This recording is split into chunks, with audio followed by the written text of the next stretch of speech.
굿모닝 마켓입니다. 추수감사절 다음 날 조기 폐장한 뉴욕 증시 일제히 반등했습니다. 거래량이 평소보다 적었지만 기술주들이 흐름을 주도했는데요. 한 달 성적만 보면 뉴욕 증시에는 산타가 미리 온 듯합니다. 3대 지수 모두 상승으로 마감이 됐습니다. 다우지수는 0.42%, S&P 500은 0.56% 올랐고 또 다우지수 같은 경우 지난 20일 이후 4거래일 연속 사상 최고치 기록입니다.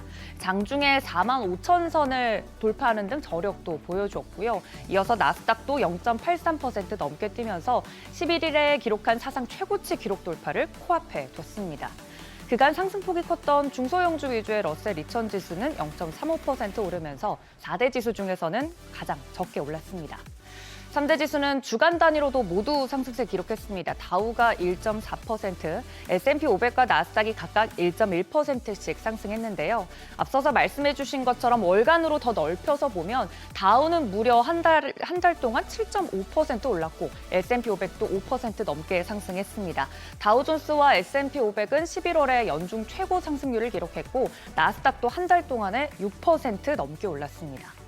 주요 종목들 흐름도 보시면 대형 기술주들이 이를 주도한 점 알 수 있는데요. M7 종목들 중에서 주말 사이에는 알파벳만 빼고 모두 올랐습니다. 애플도 1%대 상승했고 엔비디아는 2.1% 오르면서 간만에 반도체 진영이 마이크론 제외하고 대체로 흐름이 좋았습니다.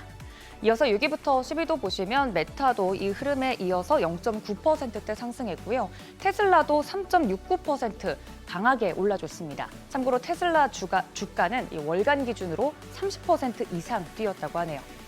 최근 뉴욕 증시에서 감지된 변화의 흐름은 바로 이거였습니다. 상반기에 시장을 끌어왔던 AI 대장주, IT 대형주들 사이에서 트럼프 당선이 확선된 뒤로 그 우선순위가 찐 수혜주들에 의해서 조금씩 밀리면서 자금이 전체적으로 퍼지고 있는 것인데요.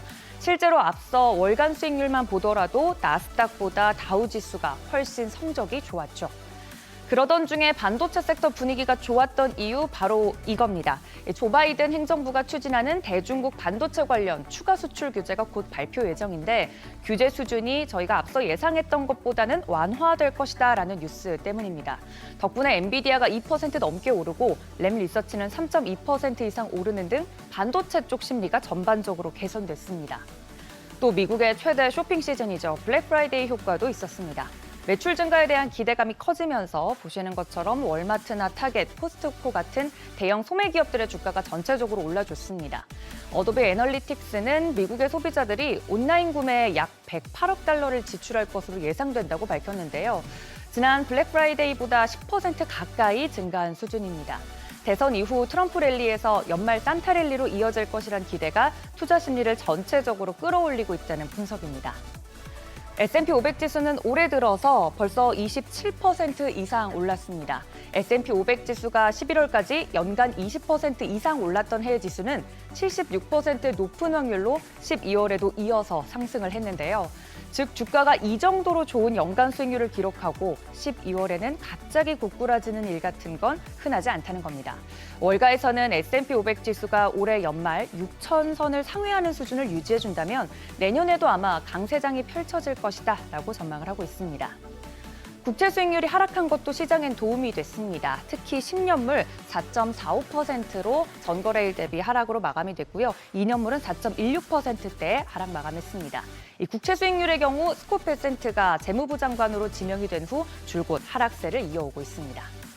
위험 자산에 대한 심리 지표 역할도 겸하고 있는 비트코인 살펴보겠습니다. 현재 9만 7천 달러대에서 등락을 좀 거듭하고 있는데요. 지난 한 달 동안 약 40% 가까이 상승했습니다. 숨가쁘게 올라오다가 최근 조정 이후에 방향성을 좀 탐색하고 있는데 과연 이번 달 안에 10만 달러의 문턱을 넘어설 수 있을지 지켜보셔야겠습니다. 이번 주 관전 포인트는 짚어주신 것처럼 미국의 고용 지표겠죠. 이번 고용 지표들을 확인하고 연준이 12월 회의에서 어떤 결정을 내리게 될지 지켜보시면 좋겠고요. 특히 이 제조업 PMI 지표 같은 경우에도 국내 증시에 직접적인 영향을 미치는 만큼 함께 체크해 두시면 좋겠습니다. 굿모닝 마켓이었습니다.